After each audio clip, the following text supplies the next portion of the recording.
Assalamualaikum, jumpa lagi dengan Mas Horor BM. Kali ini saya akan menyampaikan cerita-cerita misteri, cerita-cerita horor. Saksikan, teman-teman. Saksikan dan yakin Anda berani menyimak video ini, cerita-cerita menyeramkan ini yang cocok untuk kalian.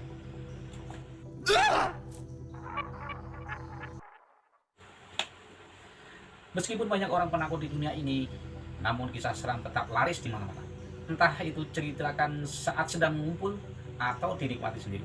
Kisah horor memang tak ada matinya. Ya, mungkin tokoh dan cerita itu ada yang mati, tapi tidak dengan pesona dari kisah-kisah horor ini.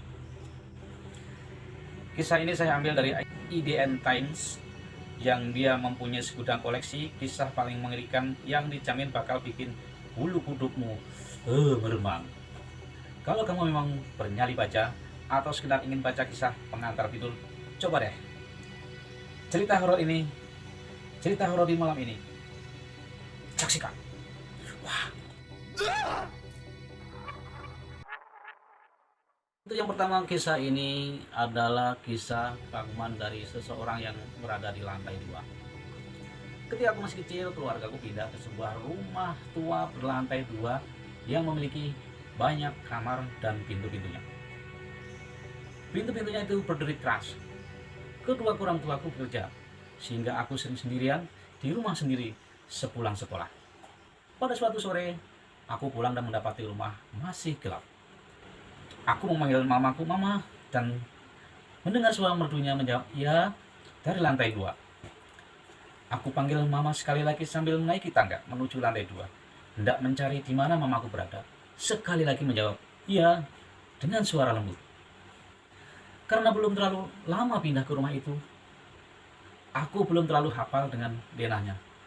Tetapi aku yakin suara mama berasal dari salah satu kamar kosong yang terletak di ujung lorong. Aku sempat merasa merinding, tapi kupikir itu hal yang wajar. Dan begitu aku bertemu mama, nanti pasti perasaan itu akan hilang. Jadi aku segera menuju kamar di ujung lorong dan menggapai knop pintunya.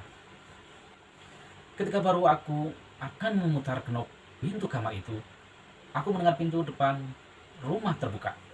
Suara mamaku yang melengking ceria terdengar memanggil dari bawah. "Nak, kamu sudah pulang duluan?" tanya mamaku. Spontan aku terperanjat, melompat mundur dari pintu kamar kosong di depanku dan berlari kabur ingin menyambut mamaku yang ada di bawah. Namun sekali lagi menengok ke belakang untuk terakhir kalinya, aku melihat pintunya terbuka sedikit dengan bunyi derit nyaring dan seseorang. Tidak, sesuatu memandangiku dari celah pintu tersebut. Membuat bulu-bulu merinding.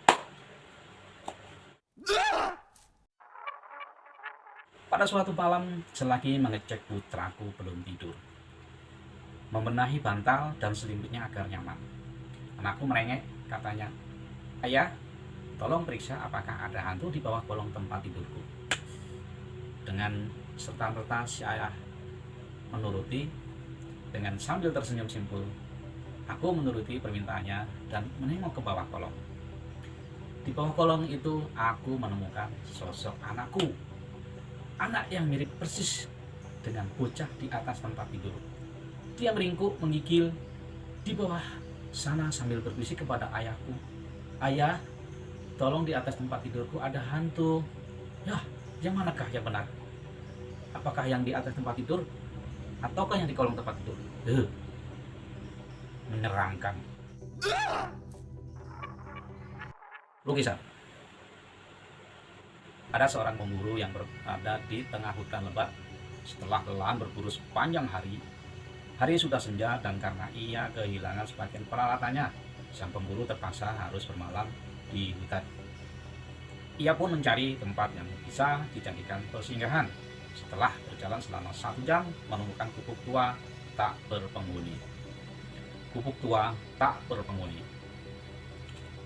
Pintu gubuk itu terbuka sehingga ia dapat masuk dengan mudah. Ada sebuah dipan di dalamnya. Dia pun segera meletakkan diri di sana. Sesaat kemudian sang pemburu sadar bahwa dinding gubuk itu dipenuhi lukisan sangat realistis dengan gambar wajah-wajah seram yang tampak melotot dan memandangnya dengan bengis. Begitu detailnya sampai lukisan-lukisan itu terlihat nyata. Sang pemburu kaget dan merasa tak nyaman, namun saking lebihnya, ia memilih untuk mengajukannya dan tidur menghadap tembok yang polos tanpa lukisan. Keesokan paginya, sang pemburu terbangun karena sinar matahari yang begitu terang. Dengan keheranan ia bangkit dari rebahnya dan memandang sekeliling gubuk. Lalu menyadarinya bahwa hanya ada banyak jendela yang terbuka. Seram. Mas Horode. Mimpi buruk. Suatu malam, seorang anak bilang, "Papa, aku mimpi buruk." Aku mengedipkan mata berusaha mengusir kantuk yang menggelayutinya. Aku melirik jam dinding dan saat itu masih pukul 3 malam. "Kenapa nak? Sini naik, ceritakan mimpimu." "Tidak mau," kata anak. Kejanggalan situasi itu membuatku terjaga penuh. Sosok pucat anakku sama-sama terlihat dalam kamar yang gelap. "Kok tidak mau nak?" "Karena dalam mimpiku ketika itu, aku menceritakannya kepada papa, makhluk yang memakai kulit mama itu bangun," bisiknya. Hatiku mencros. Aku terkesiap. Selama beberapa saat aku mematung. Jantungku berdebar-debar hebat. Mataku tak bisa berhenti menatap nanar sosok anakku. Sedetik kemudian selimut di belakangku bergerak. Ada apa?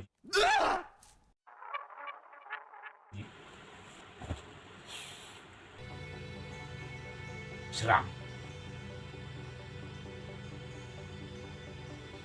Slideshow.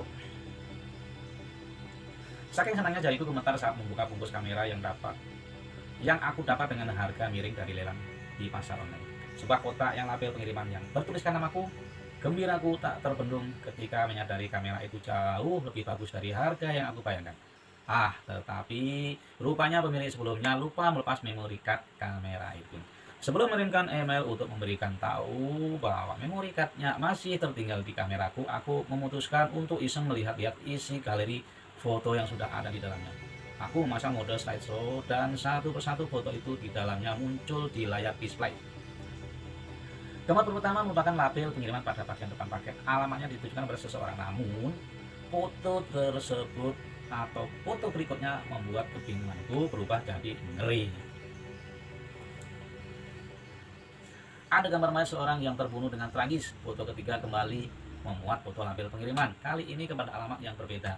Foto keempat lagi-lagi menunjukkan mayat orang lain yang dibantai dengan kejam. Begitu terus sampai foto 9. Aku melihat foto pengiriman pada bungkus paket yang dialamatkan kepada diriku sendiri. Jangan bilang kamu gagal membaca cerita horor ini sampai selesai. Lihat.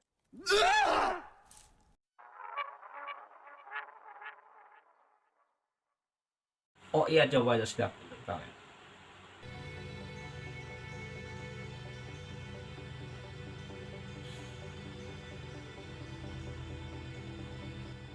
Cerita ini saya sadur dari IDN Time.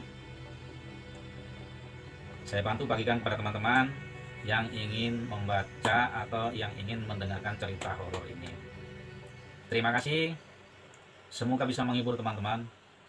Tetap pada Mas Horor BM. Wow, suram.